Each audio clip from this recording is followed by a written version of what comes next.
When I got home, I couldn't stop shaking. I kept telling myself I imagined it.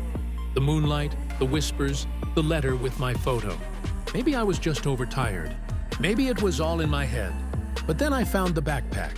It was in my garage, covered in dirt, zipped shut. I didn't own it. Inside was a flashlight, some protein bars, a torn journal, and a driver's license, Jake's license. I stood there, staring at it, heart pounding. I hadn't thought about Jake until I got that letter, but the second I saw his name, everything rushed back. Jake had come with me. We'd planned the trip together. He was the one who pushed me to find the village. And somehow, I had forgotten him completely. Like my brain had been wiped. I opened the journal. The first few pages were just travel notes, grocery lists, reminders. But then, the handwriting changed. It became messier, almost panicked. Don't trust the old man. Don't follow the lights. They mark the ones they choose. Another page said, the church is not safe. It's part of it. I froze. I had spent the night in that church. The place I thought saved me. The place he said was part of it. I didn't sleep that night. I locked every door, checked the windows, watched the security cameras on my phone until dawn. At 4:03 a.m., the outside camera blinked, glitched.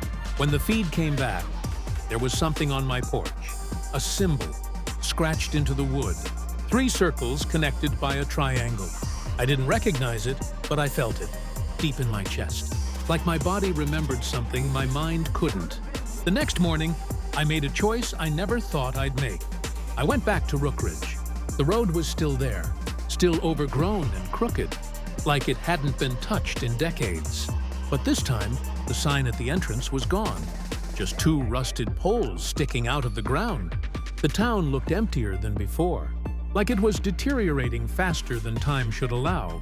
I didn't see anyone, not at first. Then I heard it, chanting, low, rhythmic, echoing between buildings. I followed the sound, weaving between old homes and crumbling storefronts. The chanting grew louder, more urgent.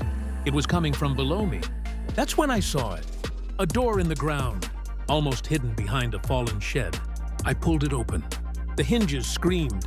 A narrow staircase led down into darkness, and the chanting got louder. I should have turned back. I should have closed the door and walked away.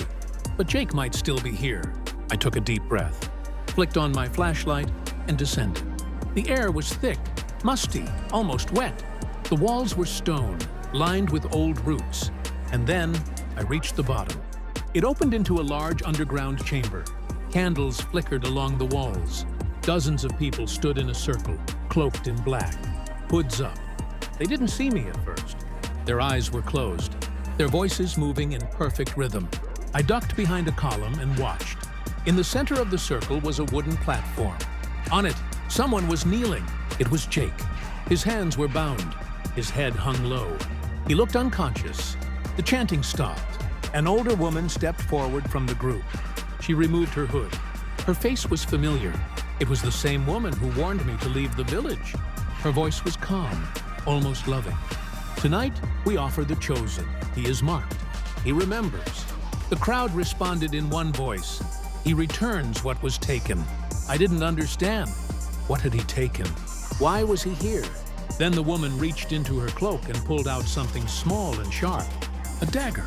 She raised it. I couldn't stay hidden. I jumped from behind the column and yelled his name. Jake! The entire circle turned. Every single face focused on me. The woman lowered the dagger, slowly. You were not meant to return, she said. I'm taking him, I said, heart racing. We're leaving. No one leaves twice. The lights flickered. The walls seemed to breathe. And then Jake lifted his head. His eyes were open, but they were all black. No whites, no pupils, just void.